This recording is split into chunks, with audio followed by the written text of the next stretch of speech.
From the world of politics to the world of business, this is Balance of Power.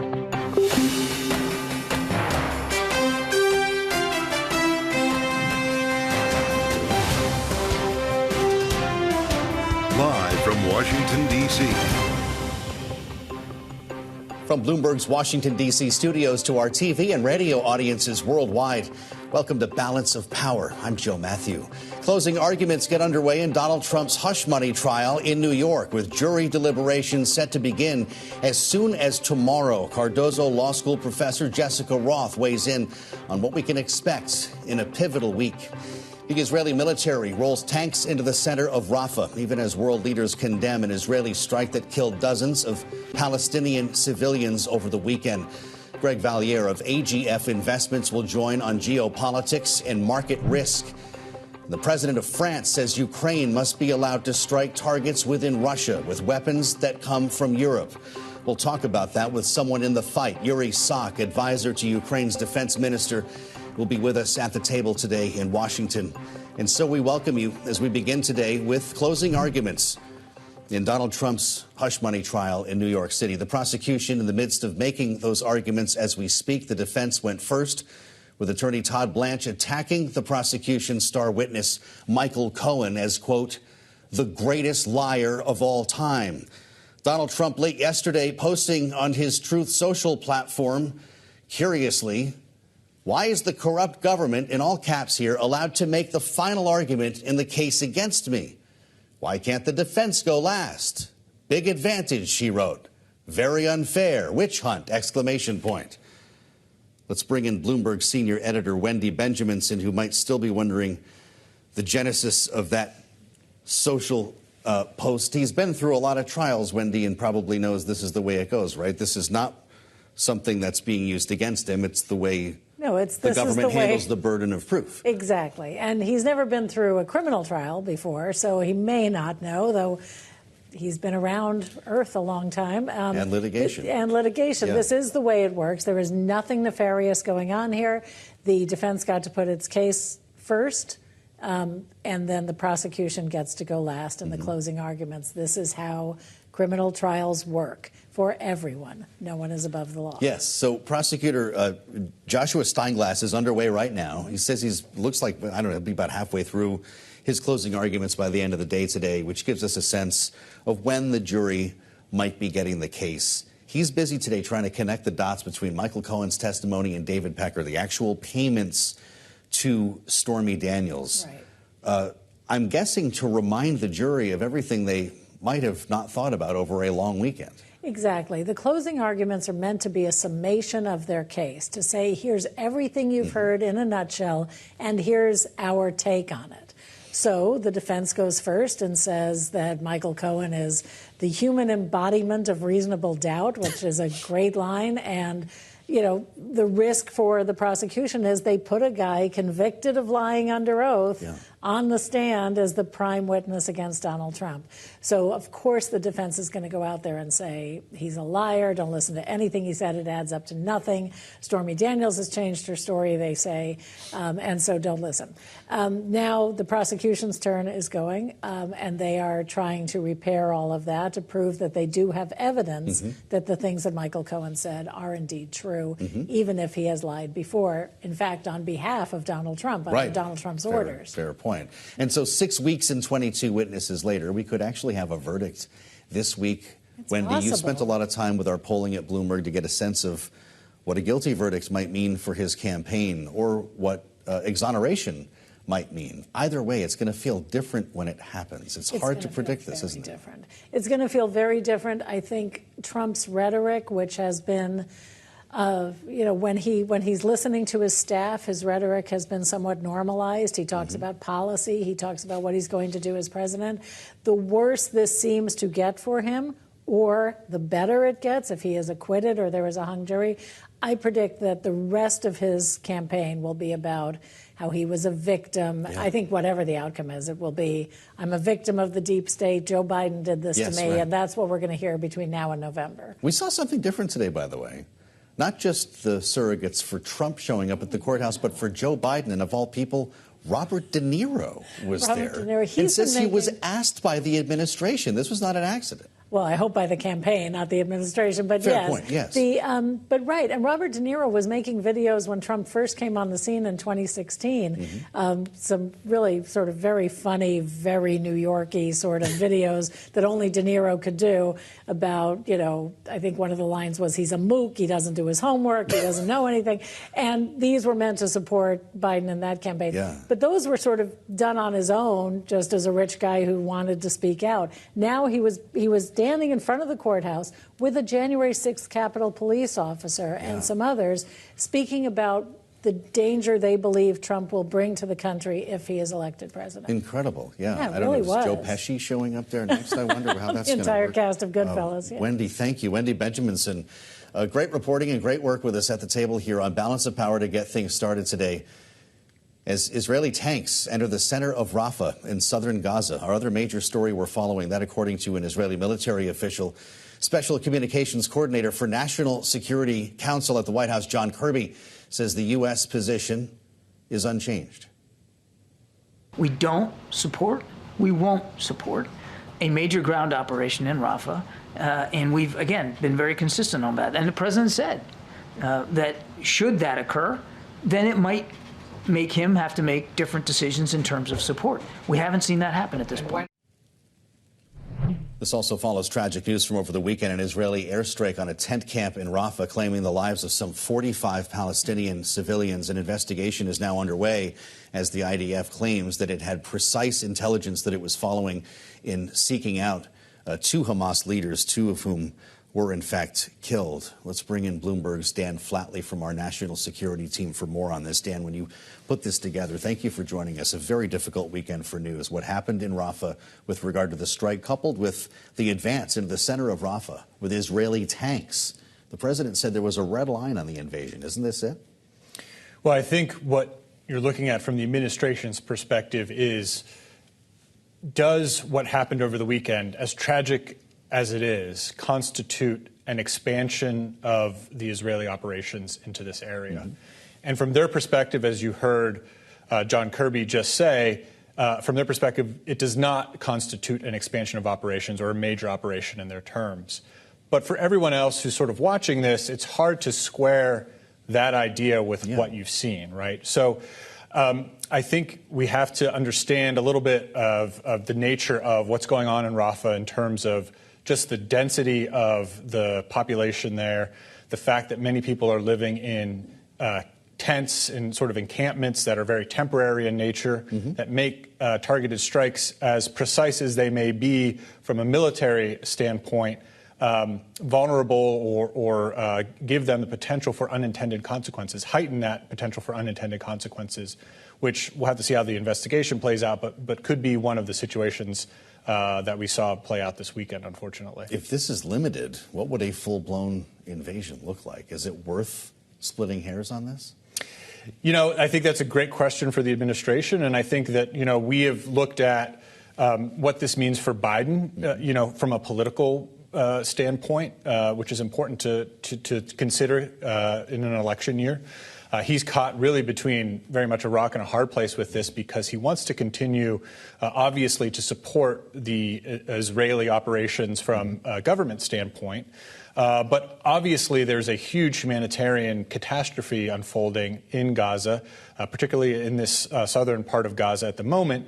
And we also got some news recently that the humanitarian pier, the pier that the U.S. had helped build to bring in aid, has essentially collapsed, or at least is inoperable for the moment.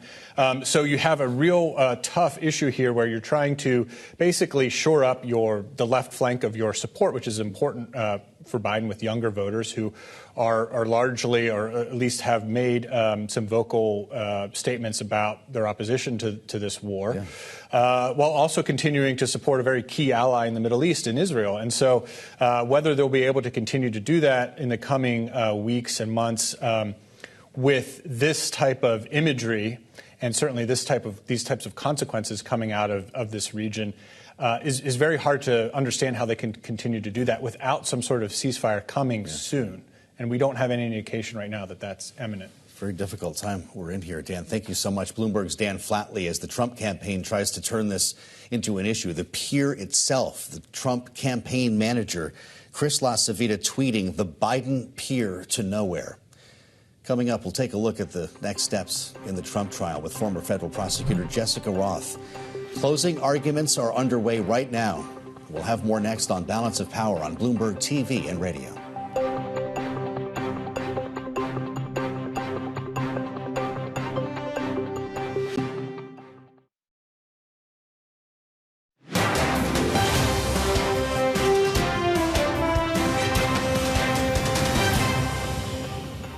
I think that the deliberation will be somewhat short because the quality of the defense is not very high.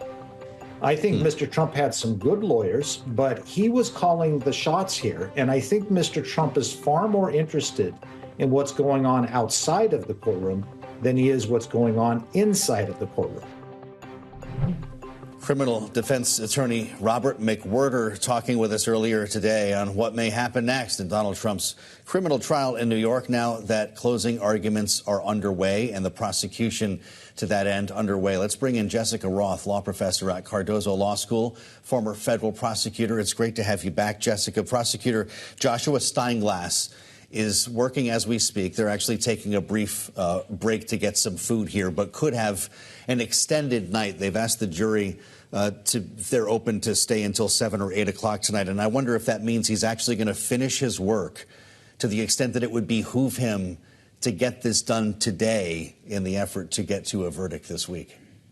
Yeah, I think that's certainly the hope that the judge has, that the prosecutor will finish his summation tonight so that first thing tomorrow when the jury returns to court, the judge can give the jury their instructions on the law, and then they can start their deliberations.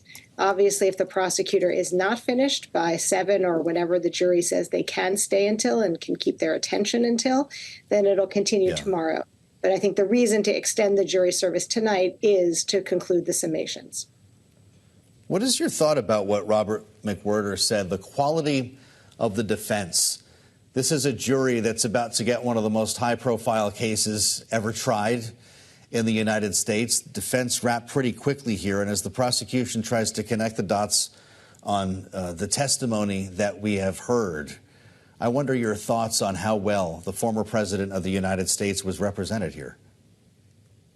Well, I think that they had a challenge in the sense that the state put together a very good case. And also, I think they were trying to satisfy the demands of their client, which may not have entirely overlapped with what would have been the best legal strategy in defending him in the courtroom. I think that the jury, I also agree with the comment that the jury's deliberations are likely not to be that long here. One never knows, right? It's always possible that there will be one or more jurors who need more time to get to a decision. But there's a sense in which one either believes the narrative that Michael Cohen told as corroborated by substantial other evidence in this case, or one does not. And so, in a sense, the jurors could conclude fairly quickly, I think, whether they are able to reach a verdict of guilty or not guilty unanimously. Now, there are 34 counts, and so in a sense, the jurors would need to go individually through each of those counts. And with respect to some of the counts, the evidence directly tying Mr. Trump to the records that are at the heart of this case is stronger than others. So, for example, Mr. Trump's signature appears on some of the checks that are the basis for some of the falsification of records charges here and not others. But that's legally not that significant because the charge here is that Trump was part of a scheme wherein he caused others to falsify records, even if he did not falsify all of them through his own hand. So it's possible some of the jurors might be hung up on the fact that Trump's signature doesn't appear on all of the records, and that could cause them to spend more time going through the charges individually. Yeah. But again, I think this is a case where it's kind of all or nothing. 34 charges in this case. If you can walk with us through the end of this week, Jessica, based on what you're saying, if this goes to the jury tomorrow, the jury works relatively quickly. We could well be talking about a verdict this week. CBS News is reporting that New York corrections officials have in fact met with the Secret Service about the possibility of incarceration. I don't believe that you see that happening to the former president. Most legal analysts we've spoken with who have experience do not see Donald Trump going to jail. But what does that tell you about the Secret Service in this case, knowing that the former president, could be at least locked up for a day? I don't know if it's an overnight, the way this is going to work. How does this play out, and what should people be prepared for? Well, the law provides for a prison sentence if Mr. Trump is convicted of these crimes. Even if he's convicted of only one of them, the statutory maximum is 4 years imprisonment. The judge is not required to impose a sentence of imprisonment for these crimes. There's no mandatory minimum prison sentence. And again, prison is not a required sentence at all. The judge has lots of other alternatives, including a fine, probation, conditional discharge, where Mr. Trump would just be subject to conditions that he'd have to abide by. And most defendants who are convicted of this crime, who have not had any other criminal record, would not be sentenced to prison. But that said, the judge has enormous discretion in fashioning the appropriate sentence. And so the fact that the Secret Service has been meeting with New York prison officials, to my mind, just shows that they're being thorough and doing their work so that whatever scenario unfolds, they are prepared for it. And it may be that they were having some of these discussions during the trial in anticipation of the possibility that Mr. Trump would be jailed for contempt of court. As you'll recall, there was a gag order that the court found that he had violated, and the statute governing that authorized prison for up to 30 days for violations of the court's gag order. And so that was a scenario in which the Secret Service would have also been appropriately talking to New York prison officials to be prepared for the eventuality that the judge, for violations for findings of contempt of court, might have been put into prison temporarily. Well, we're about to learn a lot this week. Jessica, we appreciate your joining us at the outset here. Jessica Roth, thanks for being back with us on Bloomberg. As we turn to an important EU Foreign Affairs Council meeting on Ukraine today in Brussels. NATO Secretary General Jens Stoltenberg spoke about the urgency for weapons needed in Ukraine. Here's what he said. The most urgent need now is more air defense, and we are working with NATO allies. Many of them are also, of course, EU members, on stepping up the delivery of ammunition, air defense systems, and in particular the most advanced ones, the Patriot systems. So we have seen some progress, but more progress, more air defense systems are urgently needed in Ukraine. We talk so often with elected officials about this. We today get to talk with someone who's actually in the fight. Yuriy Sak, advisor to Ukraine's Minister of Strategic Industries, is back with us on the program. Yuriy, it's wonderful to see you. Thank you for coming back to see us in Washington. You were here about a year ago talking about the need for F-16s at the time. I believe "close the skies" was the refrain that we were hearing from you and from President Zelensky. Since then, we've had a very protracted debate, months and months waiting for funding to be approved for Ukraine, and now it's about $60 billion that's working its way through the system. How long before it helps you on the ground? Well, first of all, thank you for having me here, Joe. Of course, we've been waiting for the approval of that supplemental bill for a long time, and I think the mere fact that despite the lack of that support, that we still were able to hold off the enemy, the aggressor, I mean, it only shows how determined we continue to be to protect our land, to protect the global values of freedom, of democracy. And of course, right now, this help is arriving, but, you know, in reality, half the time the weapons arrive a bit late. And in reality, every time that the weapons arrived on time and the support came on time, Ukraine's armed forces were able to achieve considerable success. So when people say it's too little, too late, how do you respond? It's never too late, but until this fight is continuing, it's never too late. And I would like to stress one more thing. In addition to fighting for global freedom, we are also in Ukraine now building what we call the arsenal of the free world. Now, our domestic defense industry base, in 2023, we've been able to increase it 3 times. So we are building our own ammunition now. We are building our own armored vehicles. We are building millions of drones a year. Well, essentially, we are capable of producing much more than our government has the money to actually procure. So this is why one of the ideas we have as a solution to this is the project we call Zbrojery Manufacturing Freedom. So what that means in essence is we are encouraging our partners to buy Ukrainian-produced weapons for the Ukrainian army. So this way they will be supporting our armed forces, and in addition they will be contributing to our economy, which means that we will become at some point self-sufficient, and we are aiming to integrate to NATO, to EU. We want to be part of the European defense industry infrastructure, and that's all towards that goal. Let's talk about strategy for a moment, because the United States has not supported the idea of Ukraine striking deep inside Russia, using offensive weapons across the border. Emmanuel Macron sees that differently. Will you use European-provided weapons to take the war, to take the fight to Russia? There is indeed divided opinions about whether we should or should not be allowed to use these weapons. Like, look, Joe, if we look at the international law, the UN Charter entitles every nation which is the victim of aggression to a right to self-defense. Now, that means that we're entitled to use whatever means we have to protect our people. I personally, I want to be able to protect children and mothers, those who were killed just the day before yesterday in Kharkiv, in the middle of the city, in the supermarket, the building store. So now, if you look at the map, if you consider, how close these Russian troops are from Kharkiv, the second largest city in Ukraine, only 35 kilometers from the border. So we see all these amassed Russian troops, these terrorists, preparing their missiles, launching their glide bombs. They launch 3,000 glide bombs a month. Now, one of them, the minimum payload is 500 kilograms.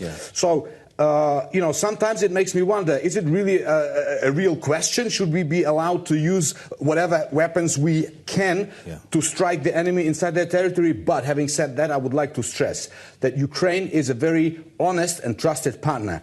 When we say that we will honor our commitments, this is exactly what we do. We have not failed our partners, not even once. Understood. So until there is consensus, we will do as we agreed. So you would not use European-provided weapons, even if Emmanuel Macron said he was okay with that, to take the fight to Russia?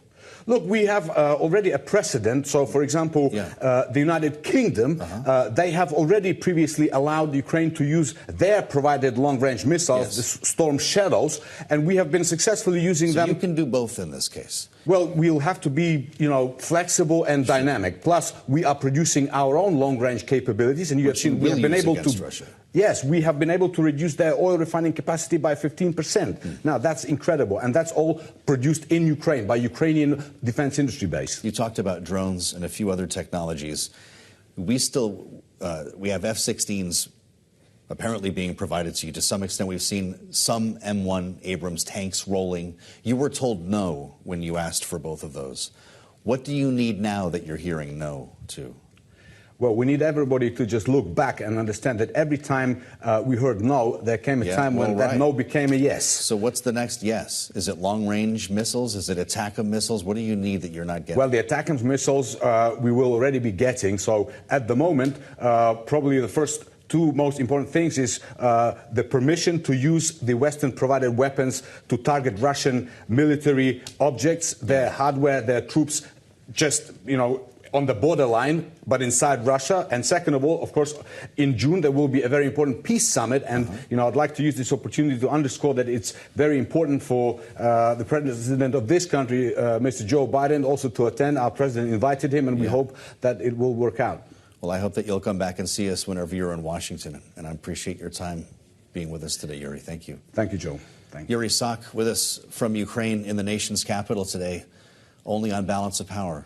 Coming up, Greg Valliere will join us for a discussion about geopolitics, market risk for the business community, from Ukraine to Israel, where the headlines over the weekend were very difficult and still resonating today in Washington. We'll have much more on that coming up next on Balance of Power, only on Bloomberg TV and radio.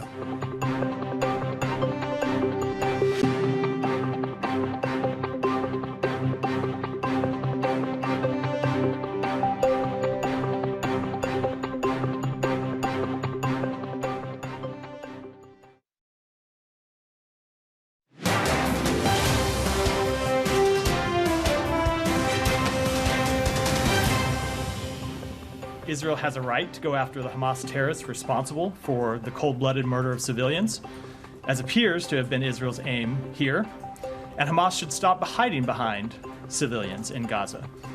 But Israel also has the obligation to do everything possible to minimize civilian harm as it carries out its operations. This Matthew Miller, U.S. Department of State spokesperson, earlier today speaking on the escalating conflict that is now unfolding in Rafah. Joining us now is Greg Valliere, Chief U.S. Policy Strategist at AGF Investments. And Greg, it's great to have you back on Bloomberg TV and radio. The news from Israel this weekend was tough as Israeli tanks move into the center of Rafah.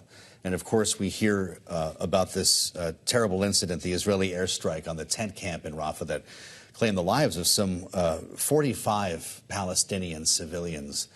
The walls are closing in on the Biden administration and, by extension, Joe Biden's presidential campaign. How would you describe the role the administration is playing in this right now with its inability to motivate Benjamin Netanyahu? Is Joe Biden a bystander? Well, the administration has not explained what it's doing. The public, I think, needs to hear a more coherent strategy.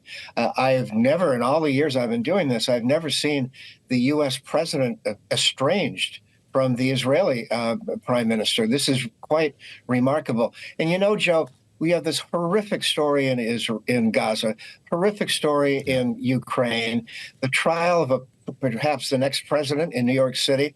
And the markets are at record highs. It's almost like the markets are oblivious to all of these other things and are focusing just on earnings and interest rates, things like that.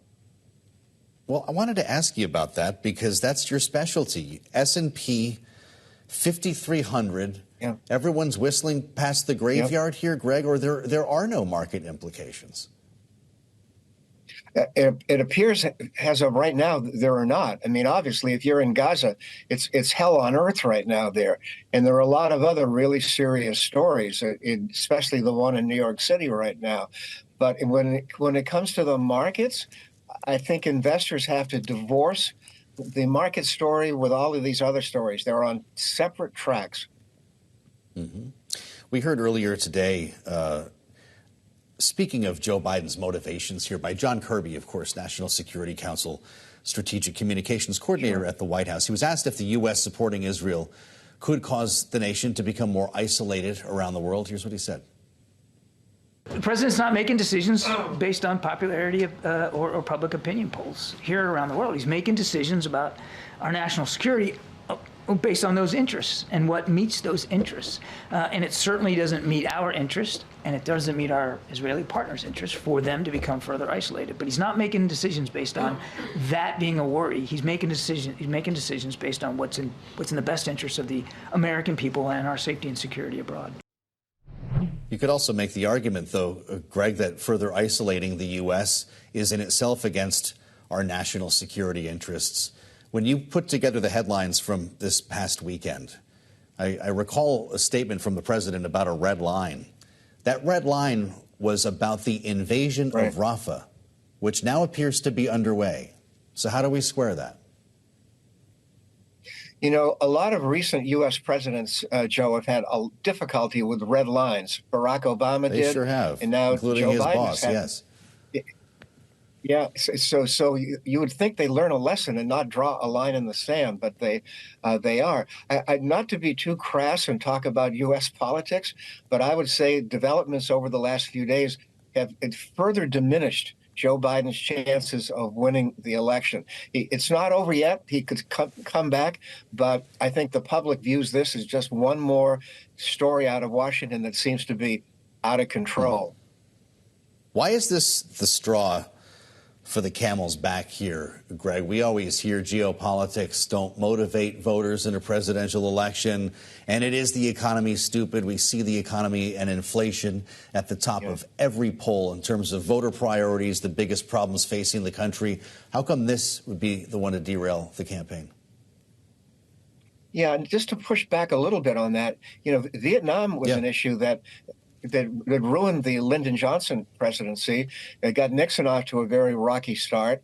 And I think that these two wars, Ukraine and Gaza, are likewise hurting Biden. I think it's a lack of clarity. The White House and the president's allies have not made it clear what the objective is.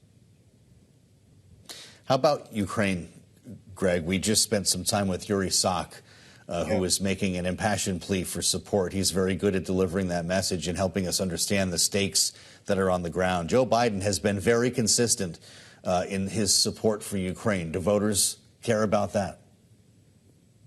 I think they do. There are some who feel strongly. There are probably close to 50% who are indifferent.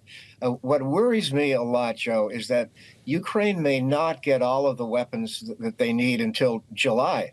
There could be another couple of months to go before Ukraine can fight back, and those could be two really difficult months. Well, they certainly could, Greg, and it's been a while since we've talked about the role that Ukraine played in helping to make an already bad problem with inflation worse. We talked about food shortages and the idea of Russia leaning into an offensive against Ukraine here in a war that continues to drag on makes you wonder about what the market implications could be there. It's something that we don't spend a lot of time talking about, but I wonder if it's one of the things that keeps you up at night when you consider the risks. I think everywhere you look, there are inflation risks, whether it's food, whether it's energy. Lots and lots of commodity prices are going up. And I think that it's hard to envision these prices coming down anytime soon. I think that is perhaps the greatest Achilles for Joe Biden. He can maybe get away with some other issues, even immigration. But when it comes to things like food, it's really a very negative story for this administration. Yeah. Glad you could come to talk to us. Greg Valliere, it's good to see you again on Bloomberg. Coming up, Donald Trump made an appearance at the Libertarian National Convention over the weekend, and some are wondering why. Now that the booing has died out, we'll assemble our political panel next on Balance of Power on Bloomberg TV and radio.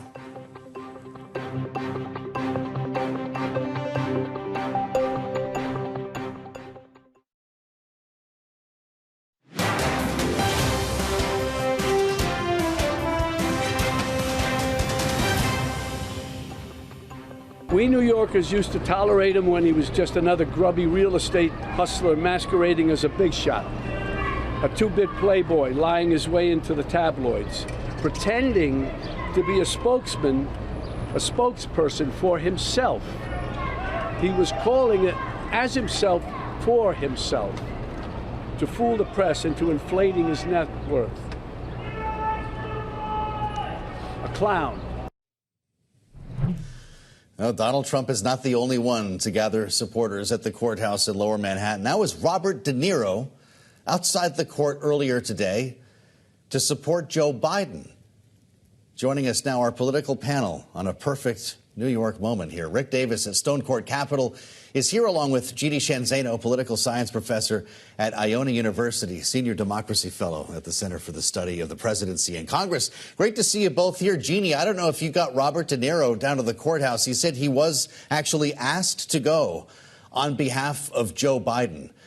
Is this going to come down to some sort of slugfest between surrogates? What's the point of this? Yeah, Vito Corleone, Jack LaMotta. I don't know all his character names, but he did do a voiceover for a Biden commercial not that long ago that's been playing. And of course, as you mentioned, was out today. And I think it's a really important point because we've been hearing that the Biden campaign has been unsure how to respond, to the trial and what to do. And today we saw, I believe, for the first time, a concerted response. You had Robert De Niro. You also had some of the January 6th, at least one of the January 6th police officers down there, and battling it out, apparently, with some of the Trump supporters. So it was quite a slugfest down there. And it does suggest that the Biden campaign is not just going to turn a blind eye to what's going on in the courtroom and what the jury decides when they make this case.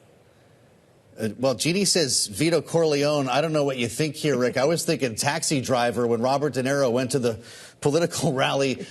Is this good politics for Joe Biden to be sending Robert De Niro to court? Look, it's hard for me to criticize. I used Joe the plumber on our campaign, so what do I know? Yes, you did.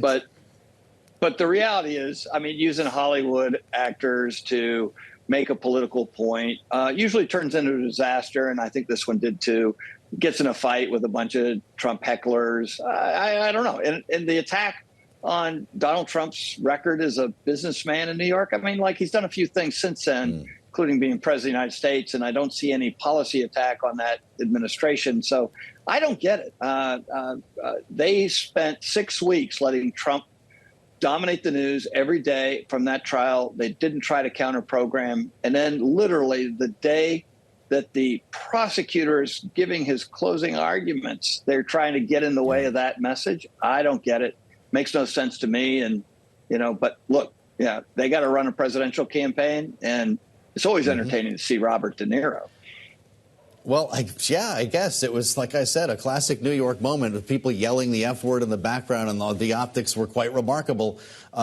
Jeanne, I don't know if anything comes of this. I thought the whole strategy was to just let it happen. Give them rope. Don't say anything. And we're about to get a verdict, it appears, in this trial. It could come as soon as this week. What should be the Biden campaign's posture when the jury decides? Yeah, I found this a little bit baffling myself, so I agree with Rick on that. My understanding is this is somewhat of a reflection of a division in the campaign and, quite frankly, in the White House.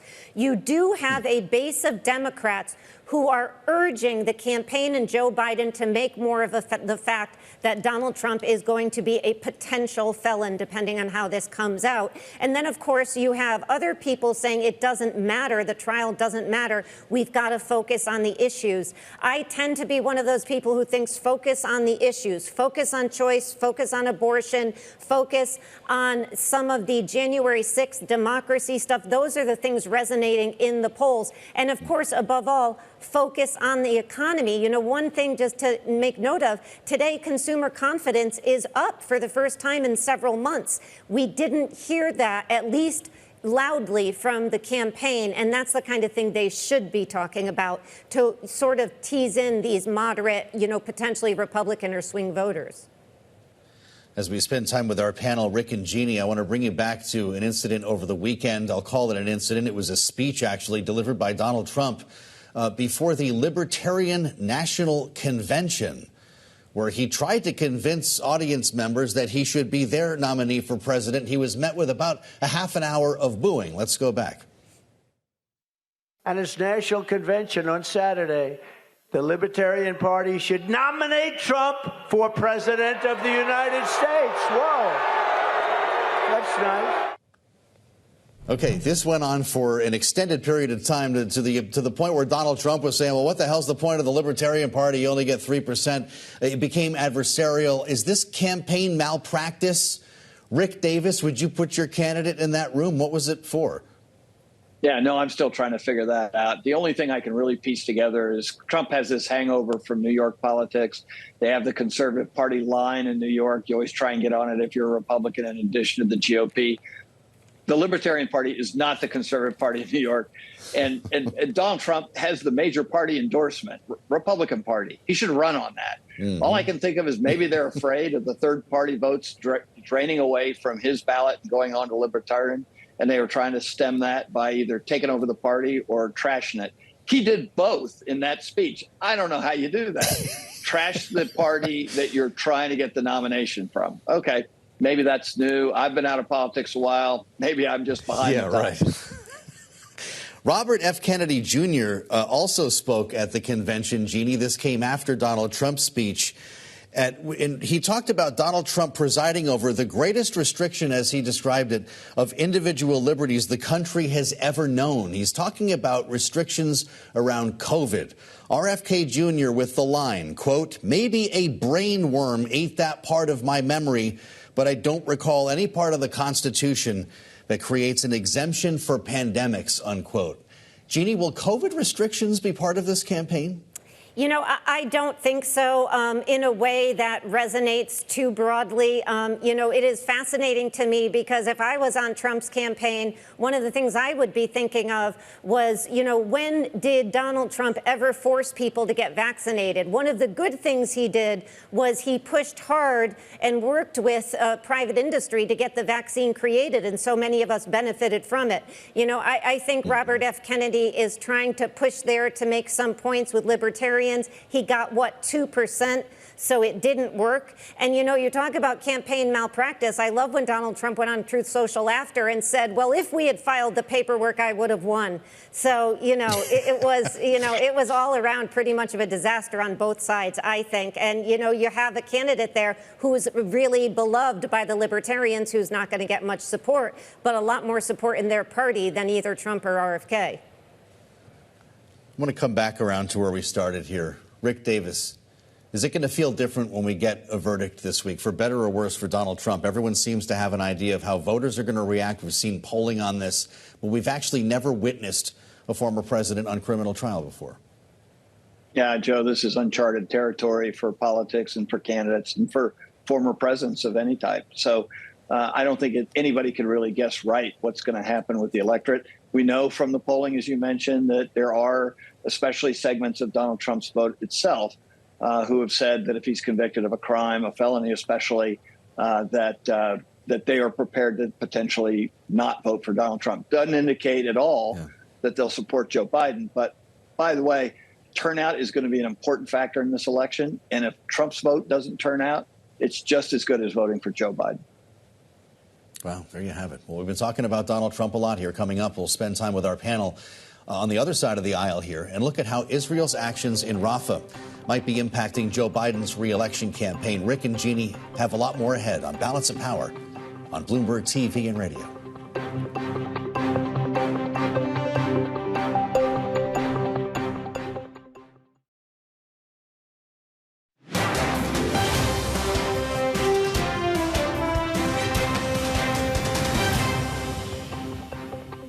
This is Balance of Power on Bloomberg TV and radio. I'm Joe Matthew in Washington.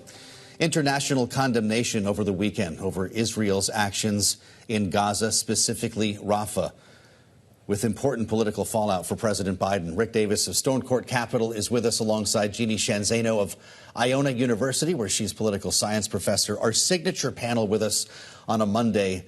As you both saw, very difficult news from Israel. Tanks are rolling into the center of Rafah.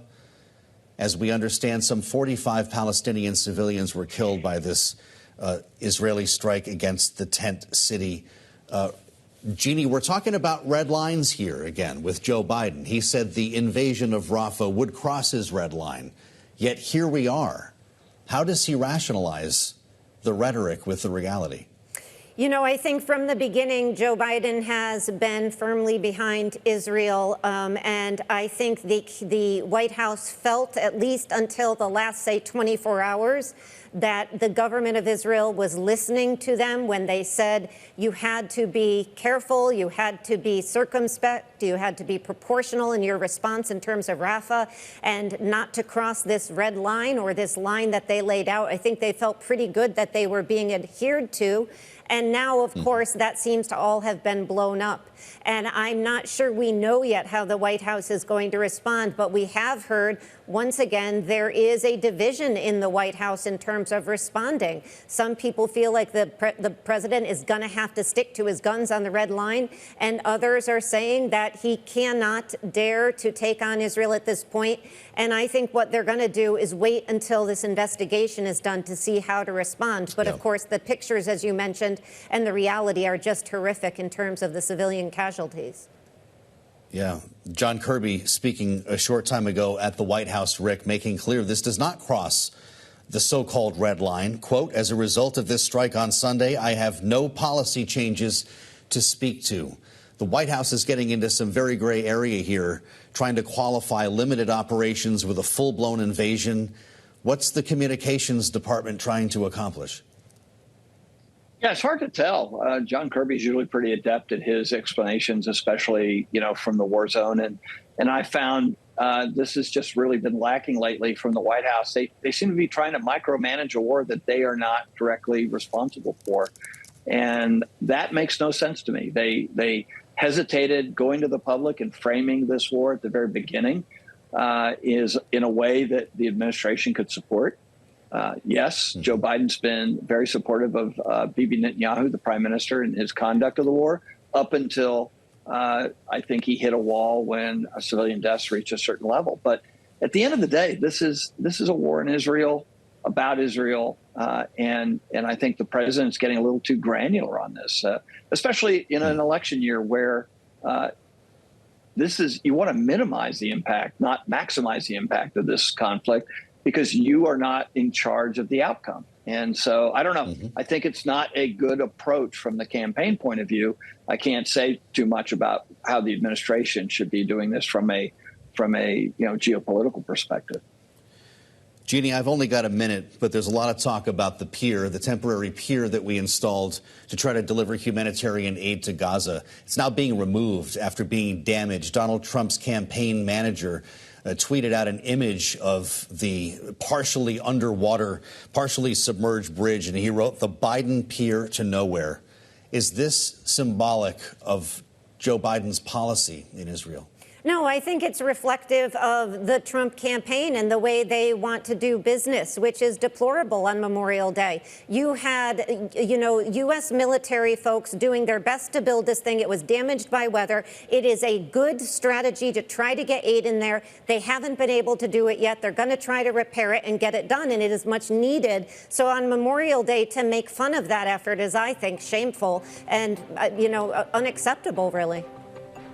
Well, indeed, many millions of dollars and a lot of effort went into play here with our military building that pier. Jeanne, Zaino, and Rick Davis, thank you so much for the analysis today. Check out the Washington Edition newsletter on the terminal and online. We'll meet you back here tomorrow on Balance of Power on Bloomberg TV and Radio.